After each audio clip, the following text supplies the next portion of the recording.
আসসালামু আলাইকুম। এটিএন বাংলা সংবাদে সবাইকে স্বাগত জানাচ্ছি আমি অনামিকা হাসান পুনম। গুমের অভিযোগে করা মামলায় সাবেক প্রধানমন্ত্রী শেখ হাসিনা সহ 11 জনের বিরুদ্ধে গ্রেফতারি পরোয়ানা জারি করেছে আন্তর্জাতিক অপরাধ ট্রাইব্যুনাল। বিগত 15 বছরে শেখ হাসিনার শাসনামলে বিভিন্ন গুমের ঘটনায় করা মামলায় প্রসিকিউশনের আবেদনের পরিপ্রেক্ষিতে আসামিদের বিরুদ্ধে গ্রেফতারি পরোয়ানা জারি করে আদালতে হাজির করার নির্দেশ দেওয়া হয়। সকালে ট্রাইব্যুনালের চেয়ারম্যান বিচারপতি মোহাম্মদ গোলাম মর্তুজা মজুমদারের নেতৃত্বাধীন 3 সদস্যের বেঞ্চ এই পরোয়ানা জারি করেন। এর আগে বৈষম্য বিরোধী ছাত্র জনতার আন্দোলনে গণহত্যার অভিযোগে গত 18 নভেম্বর সাবেক শেখ হাসিনার বিরুদ্ধে গ্রেফতারি পরোয়ানা জারি করে ট্রাইব্যুনাল। এছাড়া পৃথক অভিযোগে শেখ হাসিনার ছেলে সজীব ওয়াজেদ জয়, সাবেক মন্ত্রী ওবায়দুল কাদের, আসাদুজ্জামান খান কামাল, আনিসুল হক, দীপুমণি, আকম মোজাম্মেল হক সহ 45 জনের বিরুদ্ধে একই আদেশ দেন ট্রাইব্যুনাল।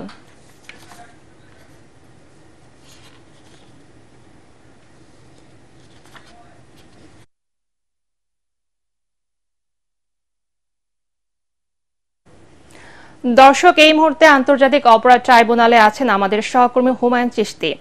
সবশেষ খবর জানতে সরাসরি চলে যাচ্ছি তার কাছে। চিশতি, গুমের মামলায় শেখ হাসিনা সহ আরো কোনো আসামিদের বিরুদ্ধে গ্রেফতারি পরোয়ানা জারি করা হয়েছে কি?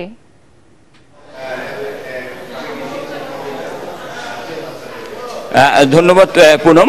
আজকে গুমের অভিযোগে আন্তর্জাতিক অপরাধ ট্রাইব্যুনাল সাবেক প্রধানমন্ত্রী শেখ হাসিনা সহ মোট 12 জনের বিরুদ্ধে গ্রেফতারি পরোয়ানা জারি করেছে।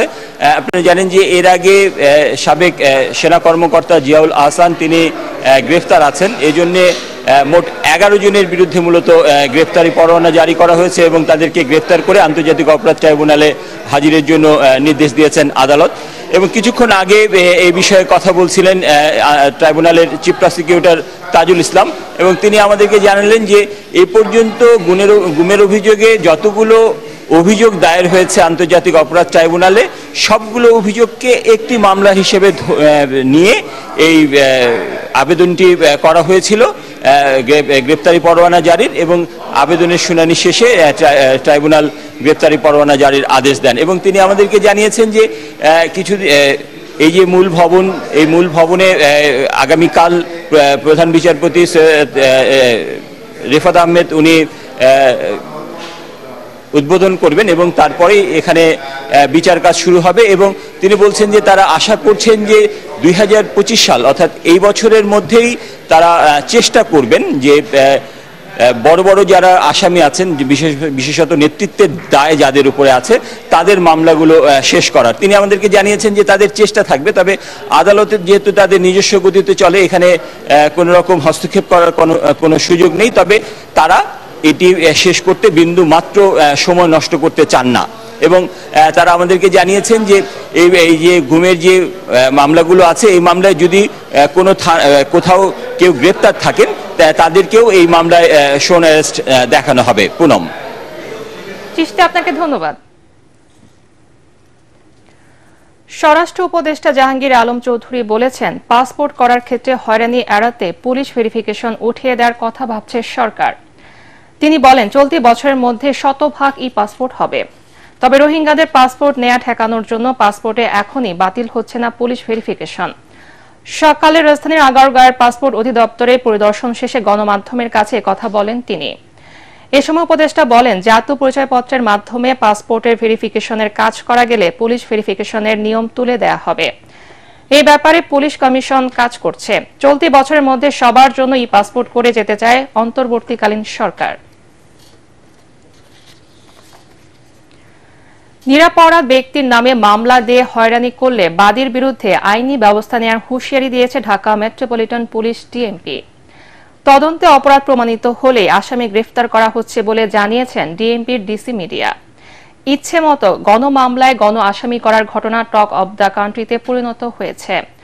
পুলিশ প্রধান ও ডিএমপি কমিশনার সতর্ক করার পরও থেমে নেয় হত্যা মামলার নামে বাণিজ্য। মৃত 3 ব্যক্তিকে হত্যা মামলায় আসামি করার মতো ঘটনাও ঘটেছে ডিএমপির যাত্রাবাড়ি থানায়। মিজান শাহজাহানের রিপোর্ট। পুলিশ সদর দপ্তরে গেল 5 ডিসেম্বর সংবাদ সম্মেলনে গণমামলার বিষয়ে ক্ষোভ জানান আইজিপি বাহারুল আলম। আমরা বিনা যুক্তিতে বিনা তদন্তে পাইকারি হারে কাউকে গ্রেফতার করব না। স্বরাষ্ট্র উপদেষ্টা, পুলিশ প্রধানের পাশাপাশি ডিএমপি কমিশনারও মামলা বাণিজ্যে জড়িত ব্যক্তি ও পুলিশ সদস্যদের বিরুদ্ধে কড়া বার্তা দিয়েছেন। ডিএমপি যাত্রাবাড়ী থানায় 29 অক্টোবর দায়ের করা একটি হত্যা মামলায় আসামি করা হয় 265 জনকে। এর মধ্যে মীর সালামতুল্লাহ 2015, এমদাদুল হক প্রামাণিক 2017 ও মোশাররফ আলী খান 2023 সালে মৃত্যুবরণ করেন। মীর সালামতুল্লাহর ছেলে মীর আমজাদ হোসেনের দাবি, পূর্ব বিরোধের জেরে আসামি করা হয়েছে তার মৃত বাবাকে। আমার বাবা মীর সালামতুল্লাহ 2015 সালে প্রায় 74-75 বয়সে ইন্তেকাল করেন।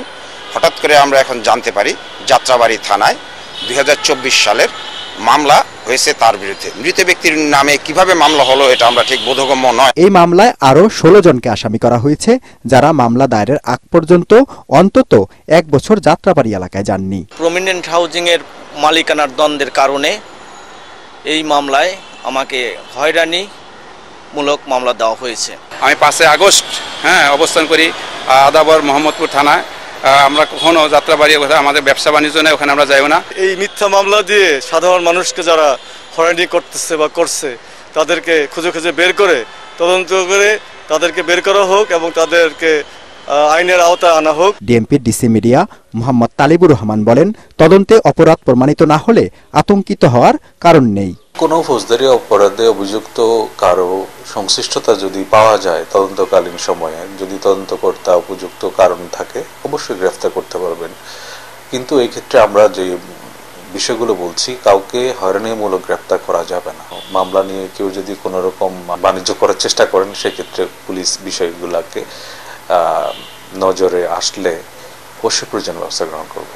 পুলিশের সবচেয়ে বড় ইউনিটের এই কর্মকর্তা বলেন, পর্যাপ্ত কারিগরি সক্ষমতা দিয়ে মামলা তদন্ত কাজ চলছে। এটি যেমন বিলম্বিত হবে না, আবার অতি তাড়াতাড়ি প্রতিবেদন দিতে গিয়ে অসম্পূর্ণ তদন্ত করবে না ডিএমপি। মিজান শাহজাহান, এটিএন বাংলা, ঢাকা। পরবর্তী সংবাদ দেখার আমন্ত্রণ জানিয়ে এখনকার মতো শেষ করছি। এটিএন বাংলার সংবাদ ইউটিউবে দেখতে ব্রাউজ করুন, youtube/ATN বাংলা নিউজ। ধন্যবাদ সবাইকে।